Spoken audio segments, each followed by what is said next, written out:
সুপ্রিয় শিক্ষার্থী, আশা করি তোমরা সবাই ভালো আছো। আজ আমি তোমাদের মাঝে এসেছি অনলাইন ক্লাস নেওয়ার জন্য অষ্টম শ্রেণীর বাংলা দ্বিতীয় পত্র। আমার নাম মৃণাল কান্তি, আমি মৌতলা মাধ্যমিক বিদ্যালয়ের সহকারী শিক্ষক। ইতিপূর্বে তোমরা জেনেছো যে মৌতলা মাধ্যমিক বিদ্যালয়ের অনলাইন ক্লাস অনেক আগের থেকে চালু হয়েছে। ইংরেজি, অঙ্ক, বাংলা, বিজ্ঞান, বিশ্ব পরিচয়, তথ্য প্রভৃতি বিষয়ে আমাদের অনলাইন ক্লাস চলছে। আশা করি তোমরা সবাই মনোযোগ দিয়ে ক্লাসগুলো দেখছো। তাই আজ আমি তোমাদের সঙ্গে আলোচনা করব বাংলা দ্বিতীয় পত্রের বাক্য বিষয়ে। কোন বিষয়ে? বাক্য। বাক্য বিষয়ে আমি আজকের আলোচনা করব। তা আগে দেখি বাক্য কাকে বলে। বাক্য কাকে বলে? যে এক বা একাধিক পদ পাশাপাশি বসে যদি কোনো বক্তার মনের ভাব সম্পূর্ণরূপে প্রকাশ করে তবে তাকে আমরা বাক্য বলি।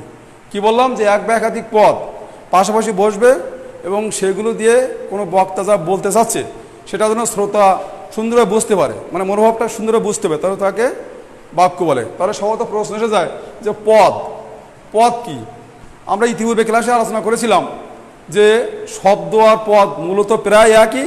তো শব্দ যখন বাক্যে ব্যবহৃত হয় তখন সেটিকে পদ বলে, অর্থাৎ পদ হচ্ছে বিভক্তি যুক্ত। যাই হোক, তাহলে আমরা বাক্য, যেমন আমি বলতে পারি যে রহিম বই পড়ে। রহিম বই পড়ে, এটি একটি বাক্য।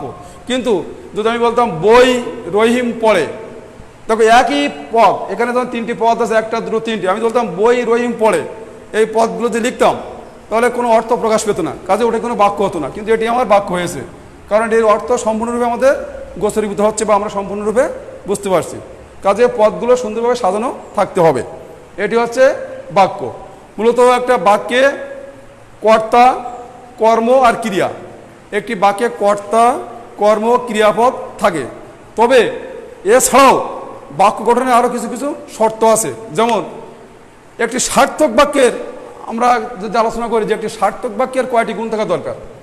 একটি সার্থক বাক্যের তিনটি গুণ থাকে। একটি সার্থক বাক্যের তিনটি গুণ থাকে। কি কি? এক, আকাঙ্ক্ষা;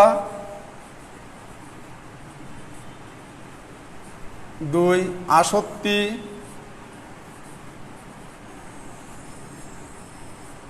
আর তিন নম্বর হচ্ছে যোগ্যতা। তাহলে একটি সার্থক বাক্যের কয়টি গুণ বললাম? তিনটি। এক নম্বর আকাঙ্ক্ষা, দুই আসক্তি এবং তিন হচ্ছে যোগ্যতা। এখন আমরা প্রতীকটা আবার জানবো যে কোনটি কি। আকাঙ্ক্ষাটা কি? যে বাক্যের একটি পদের পর অন্য একটি পদ শোনার যে ইচ্ছা বা আগ্রহ, বক্তা যখন কোনো কিছু বলবে তখন একটি পদের পর অন্য একটি পদের শোনার যে ইচ্ছা বা আগ্রহ তাকে আমরা আকাঙ্ক্ষা বলি। যেমন আমি যদি বলি রহিম স্কুলে যেয়ে, আমি আর কিছু বললাম না, তাহলে সম্ভবত প্রশ্ন থেকে যায় যে স্কুলে যেয়ে কি? স্কুলে যে সে ক্লাসে ঢুকবে নাকি ক্লাসে বসবে, না কিছু একটা বলতে হবে। যদি বলি রহিম স্কুলে যেয়ে শ্রেণীকক্ষে বসলো, তাহলে আমি বাক্যটা ক্লিয়ার হয়ে গেল। তার মানে একটা পদের পর আর একটা পদ শোনার একটা আগ্রহ থেকে যাচ্ছে, এটাকে বলে আকাঙ্ক্ষা। ক্লিয়ার?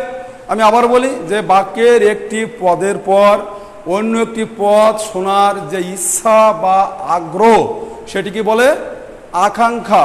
তার মানে যেমন আমি বললাম সে বাড়ি এসে কি আরো শুনতে ইচ্ছে হচ্ছে, সে বাড়ি এসে ভাত খেলো বা সে বাড়ি এসে ঘুমিয়ে পড়লো, এটা হচ্ছে আকাঙ্ক্ষা। এবার আসক্তিটা কি? যে বাক্যে যে পদগুলো থাকে এই পদগুলো যদি সুশৃঙ্খল এবং সুন্দরভাবে সাজানো না থাকে, সাজানো থাকার দরকার, যদি না থাকে তবে সেটি আসক্তির অভাব হবে। তার মানে বাক্যে সুশৃঙ্খল যে পদবিন্যাস, কোনো বাক্য গঠন করতে গেলে কোন পদের পর কোন পদ বসলে বক্তার মনোভাব সম্পূর্ণরূপে প্রকাশ পায়, সেই সুন্দরভাবে সাজানো যে প্রক্রিয়া সেটিকে বলে আসক্তি। যেমন যদি আমি বলি বাবা ইলিশ থেকে এনেছেন বাজার, কি বললাম? বাবা ইলিশ থেকে এনেছেন বাজার। বাবা ইলিশ থেকে এনেছেন বাজার। এই যে আমি একটা বাক্য বললাম, এখানে একটা বাক্য বলতে গেলে যা যা পদ দরকার সবগুলো এখানে আছে, কিন্তু পদগুলো সুবিন্যস্ত নয়, সাজানো না। এই যে একটা অবিন্যস্ত, বাবা ইলিশ থেকে এনেছেন বাজার, কোনো অর্থ বোঝাচ্ছে না। কিন্তু যদি আমি বলি বাবা ইলিশ থেকে বাজার এনেছেন, বাবা বাজার থেকে ইলিশ এনেছেন, সরি বাবা বাজার থেকে ইলিশ এনেছেন, বাবা বাজার থেকে ইলিশ এনেছেন, তাহলে দেখো বাক্যটা অর্থ সুন্দর হচ্ছে, পদগুলো এটা হচ্ছে সাধু, এটা হচ্ছে আসক্তি। বাবা বাজার থেকে ইলিশ এনেছেন, এই ঠিক একই পদগুলো এই বাক্য আছে, কিন্তু এই পদটা ছিল এলোমেলো, সুবিন্যস্ত নয়। এটা এই জন্য আসক্তির অভাব ছিল। এখানে বাবা বাজার থেকে ইলিশ এনেছেন, পদগুলো সুন্দর সাজানো আছে এবং অর্থ বোঝাচ্ছে, এটা হচ্ছে আসক্তি। আর যোগ্যতাটা কি? যোগ্যতাটা কি হবে?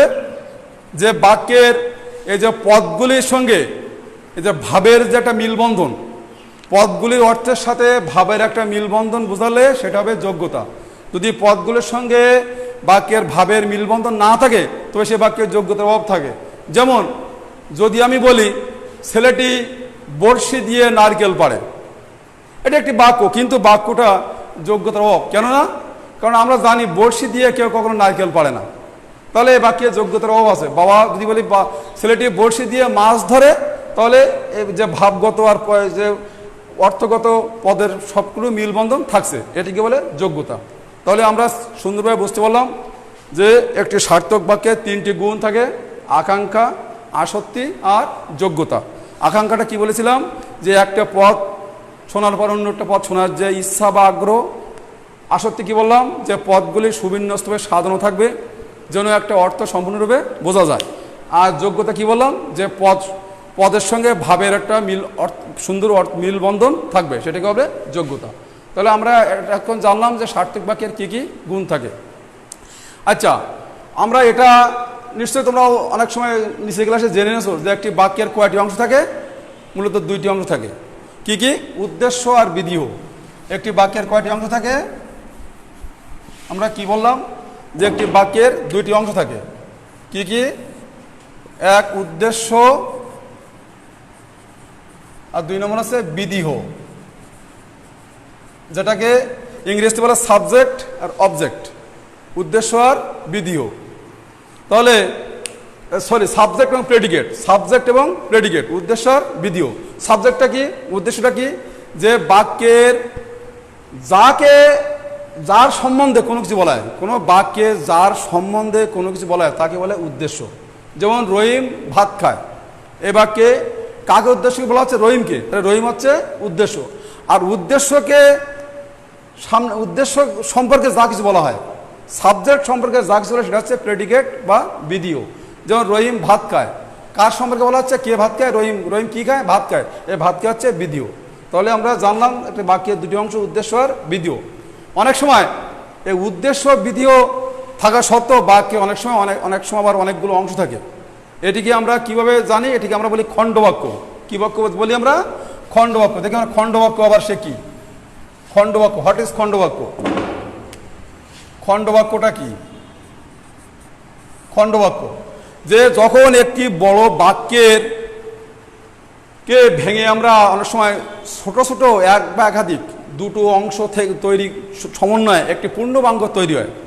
যে খণ্ড খণ্ড বা আংশিক আংশিক বাক্যের সমন্বয়ে যখন একটি বৃহৎ বাক্য তৈরি হয় তখন সেটিকে আমরা খণ্ডবাক্য বলতে পারি। যেমন যে পরিশ্রম করে সেই সুখ লাভ করে। আমি একটা বাক্য লিখি, যে পরিশ্রম করে সেই সুখ লাভ করে, সেই সুখ লাভ করে। তো এই বাক্যে দুটি খণ্ডবাক্য আছে। সেই এখানে একটা খণ্ড আর একটা খণ্ড। তাহলে দেখা যাচ্ছে একটা বড় বাক্যের খণ্ড খণ্ড যে অংশ বা দুটো অংশ যে মিলিত হয়ে একটা পূর্ণ বাক্য তৈরি হয় সেটাকে হচ্ছে বলে খণ্ডবাক্য। একটা খণ্ডবাক্য, একটা খণ্ডবাক্য। এই খণ্ডবাক্য আবার দুই রকম। কয় রকম? দুই রকম। যে স্বাধীন খণ্ডবাক্য আর অধীন খণ্ডবাক্য। স্বাধীন আর অধীন খণ্ডবাক্য কয় প্রকার? দুই প্রকার। কি কি? স্বাধীন খণ্ডবাক্য আর অধীন খণ্ডবাক্য। এক নম্বর আছে স্বাধীন আর দুই নম্বর আছে অধীন। স্বাধীন অধীন। স্বাধীন খণ্ডবাক্য কি? যে যে বড় পূর্ণ বা বড় বাক্যাংশে যখন দুটি খণ্ডবাক্য দ্বারা তৈরি থাকে, যে খণ্ডবাক্যটি অন্য খণ্ডবাক্যের উপর নির্ভর না করে নিজে নিজেই একটা অর্থ প্রকাশ করে বা নিজে নিজে একটা বাক্য হিসেবে ব্যবহৃত হতে পারে, সেটি বলে স্বাধীন খণ্ডবাক্য। আমি কি বললাম যে একটা বড় বাক্যের যখন খণ্ড খণ্ড অংশের যে অংশ অন্য খণ্ড অংশের সাহায্য ছাড়া নিজে নিজেই একটা সম্পূর্ণ বাক্য হিসেবে ব্যবহৃত হতে পারে বা ভালো একটা অর্থ প্রকাশ বোঝায়, সেটিকে বলে স্বাধীন খণ্ডবাক্য। যেমন যে শিক্ষকের কথা শুনে সে ভালো ফল লাভ করে, বা যারা শিক্ষকের কথা শোনে তারা ভালো ফল লাভ করে, একটা বাক্য। তো এখানে যা তারা ভালো ফল লাভ করে, এটা একটি স্বাধীন খণ্ডবাক্য। এটাই যে শিক্ষকের কথা শুনে যদি আমি নাও বলি তবে একটা বাক্য তৈরি হয় যে তারা ভালো ফল লাভ করে, এটা একটা স্বাধীন খণ্ডবাক্য। আর অধীনটা কি, যে খণ্ডবাক্যটি অন্য একটি খণ্ডবাক্যের মানে খণ্ডবাক্যের অবলম্বন করে থাকে, মানে তাকে ছাড়া সে নিজে নিজেই কোনো অর্থ নিজে নিজে প্রকাশ করতে পারে না। অধীন খণ্ডবাক্যটা কি, যে খণ্ডবাক্যটি স্বাধীন খণ্ডবাক্যের অধীনে থেকে বাক্য হিসেবে ব্যবহৃত হয়, তার নিজের কোনো অর্থ বোঝায় না। যেমন যে শিক্ষকের কথা শোনে, এটা যে শিক্ষকের কথা শোনে এটা একটা বাক্য ক্লিয়ার বোঝা যাচ্ছে না, যে সেই ভালো ফল লাভ করে, এটির সঙ্গে এটা সম্পর্কিত। কাজে আমরা বুঝলাম স্বাধীন খণ্ডবাক্য আর অধীন খণ্ডবাক্যটা কি। এই অধীন খণ্ডবাক্য আবার তিন প্রকার, এটা আবার তিন প্রকার আছে। এক হচ্ছে বিশেষ্য স্থানীয় খণ্ডবাক্য, বিশেষ্য স্থানীয়, এটা হচ্ছে বিশেষণ স্থানীয়, এটা হচ্ছে ক্রিয়া বিশেষণ স্থানীয়, ক্রিয়া বিশেষণ স্থানীয়। তাহলে আমরা দেখলাম যে খণ্ডবাক্য দুই প্রকার, স্বাধীন আর অধীন। আর অধীন খণ্ডবাক্য তিন প্রকার, বিশেষ স্থানীয় অধীন খণ্ডবাক্য, বিশেষ স্থানীয় অধীন খণ্ডবাক্য এবং ক্রিয়া বিশেষ স্থানীয় অধীন খণ্ডবাক্য। তাহলে আমরা খণ্ডবাক্য সম্পর্কে কোনো একটা ধারণা লাভ করলাম। এখন দেখি যে আমরা বাক্যকে একটা শ্রেণী বিভাগ দেখি যে গঠনগত দিক দিয়ে বাক্যকে কয় ভাগে ভাগ করা যায়। গঠনগত দিক দিয়ে বাক্যকে কয় ভাগে ভাগ করা যায়। স্ট্রাকচার, গঠনগত দিক দিয়ে বাক্যকে তিন ভাগে ভাগ করা যায়। কয় ভাগে? তিন ভাগে। তিন ভাগে ভাগ করা যায়। এক, সরল বাক্য, এক হচ্ছে সরল বাক্য, দুই হচ্ছে জটিল বা মিশ্র বাক্য, জটিল বাক্য, আর তিন হচ্ছে যৌগিক বাক্য, যেটাকে আমরা অনেক ইংরেজিতে বলতে পারো সিম্পল, কমপ্লেক্স, কম্পাউন্ড। তাহলে গঠনগত দিক দিয়ে বাক্য তিন প্রকার, এক সরল বাক্য, দুই জটিল বাক্য, আর তিন হচ্ছে যৌগিক বাক্য। এখন দেখি আমরা কোনটাকে আবার কীভাবে ব্যাখ্যা করি। আমরা সরল বাক্যটা কি, যে বাক্যে একটি উদ্দেশ্য এবং একটি বিধিও থাকে, একটি সাবজেক্ট এবং একটি প্রেডিকেট, এই দুটো দিয়ে যে বাক্যটা তৈরি হয় সেটা হচ্ছে সরল বাক্য। যেমন রহিম বই পড়ে, এখানে একটি সাবজেক্ট একটি প্রেডিকেট আছে, তাহলে রহিম বই পড়ে, এটি হচ্ছে সরল বাক্য।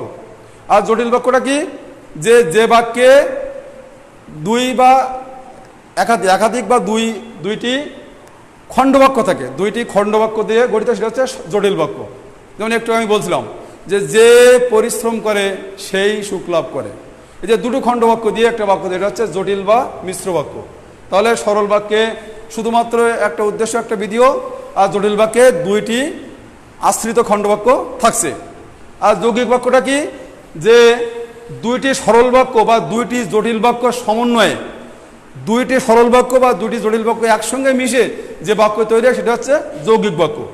যেমন ছেলেটি সৎ কিন্তু মেধাবী নয়, তোমরা আসলে তবে আমরা এখান থেকে রওনা দেব। অর্থাৎ দুটো বাক্য একসঙ্গে যুক্ত আছে এবং, কিন্তু, তবে ইত্যাদি দ্বারা, এটিকে আমরা বলতে পারছি যৌগিক বাক্য। তাহলে আমরা সরল বাক্য, জটিল বাক্য, যৌগিক বাক্য এর তিনটি সম্পর্কে আমরা ধারণা পেলাম। পরবর্তীতে আমরা এটাও জানবো যে কীভাবে সরল বাক্যকে জটিল বাক্যে পরিণত করতে হয়, জটিল বাক্যকে যৌগিক বাক্যে পরিণত করতে হয়, আবার জটিলকে সরল, যৌগিককে সরল, মানে উল্টো পাল্টা ইত্যাদি সবগুলো আমাদেরকে আমরা পরবর্তীতে জানবো। তাহলে আজকে আমরা যে ক্লাসটা এতক্ষণ আমি তোমাদের সামনে উপস্থাপনা করলাম সেটিকে আমি আর একবার রিভিউ করছি। প্রথমত কি বলছিলাম, যে বাক্য, হোয়াট ইজ সেন্টেন্স, বাক্য দ্যাট মিনস সেন্টেন্স। বাক্য কি, যে এক বা একাধিক পদ পাশাপাশি বসে যদি বক্তার মনোভাব সম্পূর্ণরূপে প্রকাশ পায় তবে সেটিকে আমরা বলবো বাক্য, তাই তো। তাহলে বাক্য বললাম, বাক্যের কয়টি অংশ বলছিলাম? উদ্দেশ্য এবং বিধিও, এটা বলছিলাম। আর কি বলছিলাম? যে একটা সার্থক বাক্যের কয়টি গুণ থাকে? 3টি। কি কি? আকাঙ্ক্ষা, আসক্তি আর যোগ্যতা। নিশ্চয়ই এটা তোমরা ভালোভাবে বুঝতে পেরেছো। আর তারপর বলছিলাম যে একটা খণ্ডবাক্যের আবার 2টি অংশ। কি বলছিলাম? স্বাধীন খণ্ডবাক্য, অধীন খণ্ডবাক্য, এটা বললাম। তারপর বলছিলাম যে গঠনগত দিক দিয়ে বাক্যকে 3টি ভাগে ভাগ করা যায়। কি কি? সরল বাক্য, জটিল বাক্য, যৌগিক বাক্য, এবং প্রত্যেকটি সংজ্ঞা দিয়ে তোমাদেরকে আমি বুঝিয়ে দিয়েছি। আশা করি তোমরা সুন্দরভাবে ক্লাসটা খেয়াল করেছো, বুঝতে পেরেছো। তা ঠিক আছে, তোমরা সবাই ভালো থাকো। পরবর্তীতে তোমাদের সঙ্গে আবারও দেখা হবে। ধন্যবাদ সবাইকে।